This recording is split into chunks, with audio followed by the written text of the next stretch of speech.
Welcome back. We're happy to have you with us. We're continuing our reflections from Luke's Gospel, very quickly coming up on Lent, but this is for the 8th week in Ordinary Time, which Lent is starting Wednesday. Okay, we do these things on some day of the week, which I can't remember, but thank you for helping me not be confused. But from Luke's Gospel, 8th week in Ordinary Time. A reading from the Holy Gospel according to Luke. Jesus told his disciples a parable. Can a blind person guide a blind person? Will not both fall into a pit?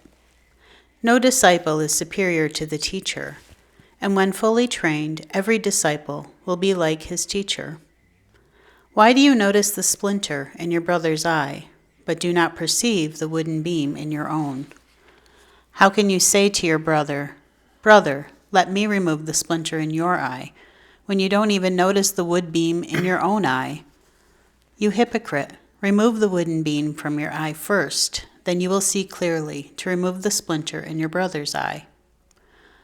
A good tree does not bear rotten fruit, nor does a rotten tree bear good fruit, for every tree is known by its own fruit. For people do not pick figs from thorn bushes, nor do they gather grapes from brambles.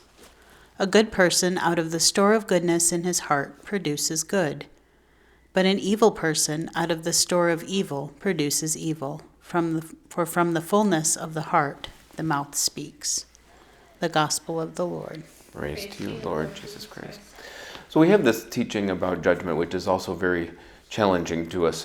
Last week we have love your enemies. This week we have do not judge. In some sense, they go very well together, of course. But we shouldn't judge, and one of the reasons is very practical. Well, many of the reasons is very practical, and it is we're not really good at it. We don't see things right. There's so much human things connected to it. When I was writing the bulletin article, I was saying I can list off all these human things, but I couldn't do it. There was too many of them. So I put it in the general category of our human abilities and humanity get in the way of us being really able to judge things objectively, whether it's emotional or whatever. It's just part of our life. St. Paul explains it by saying we don't see things right. We see like through a mirror, darkly, dimly. And that's a good way of saying it.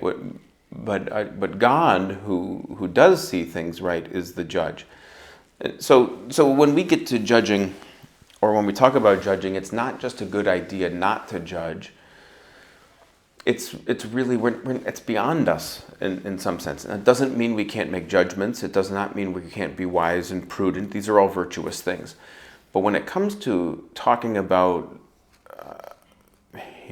anytime we start a sentence with those people, I always tell everybody, you stop and you think about what you're saying and start over. Because usually you're going down a difficult road, or that person for that matter.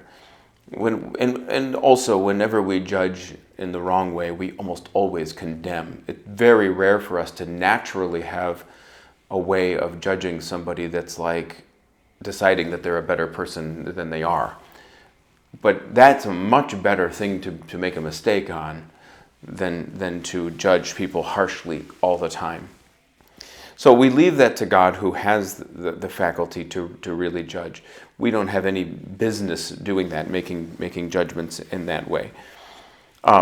So in our life, we do our best to constantly challenge ourselves, and sometimes, we'll even get off the track and say, I've got a good system for judging, and some religions might even have that, or some people might say, you know what, I use this rule to do that. And if we're setting up criteria to judge people by, we've already gone too far, because it doesn't say, make sure you use good criteria to judge. It says, don't do it at all.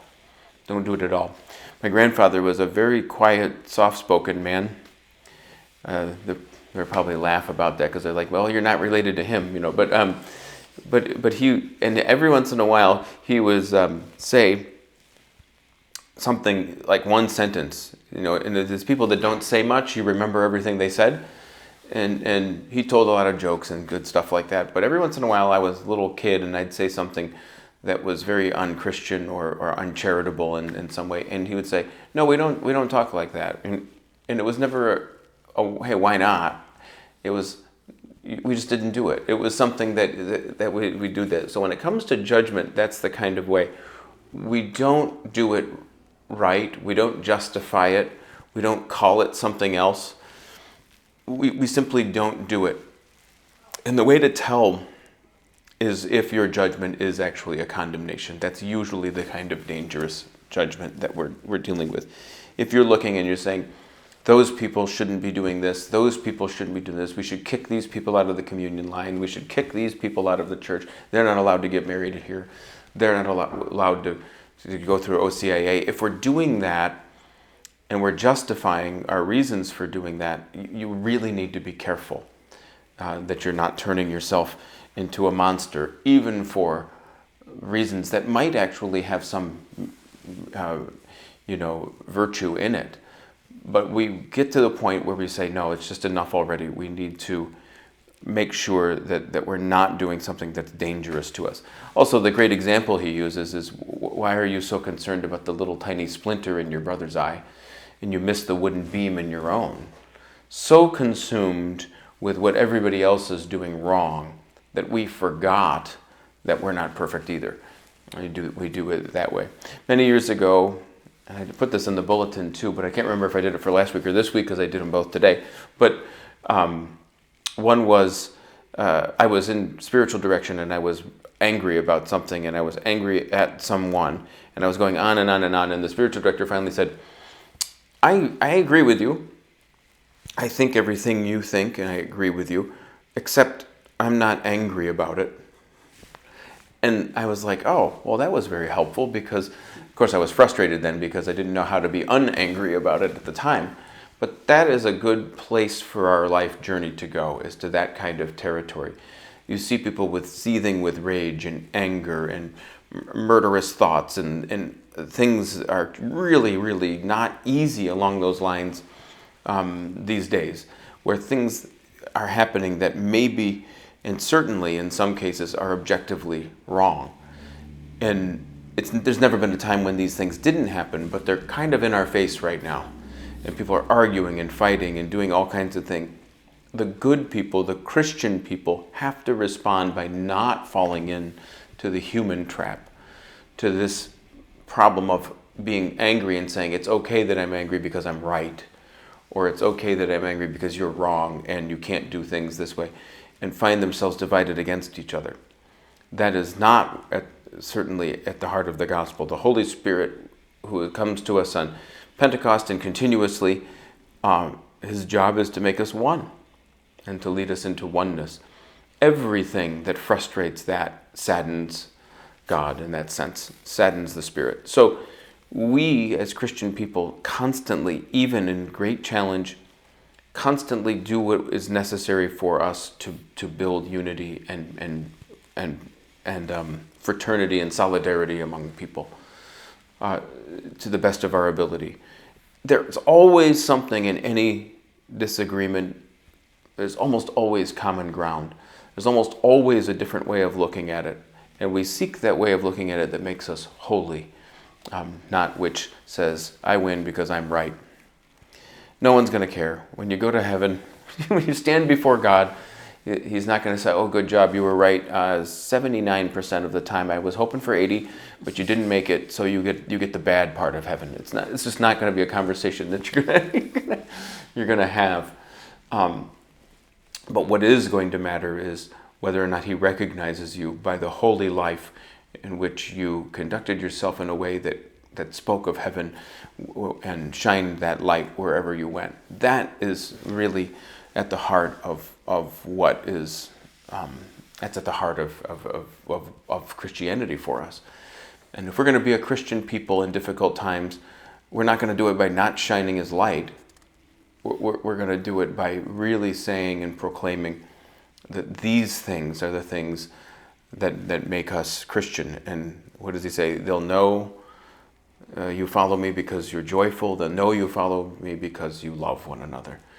And that is exactly what we're called to do. So don't judge. Honestly, this last part I think is the measure by which you measure will be measured back to you. That's there, right?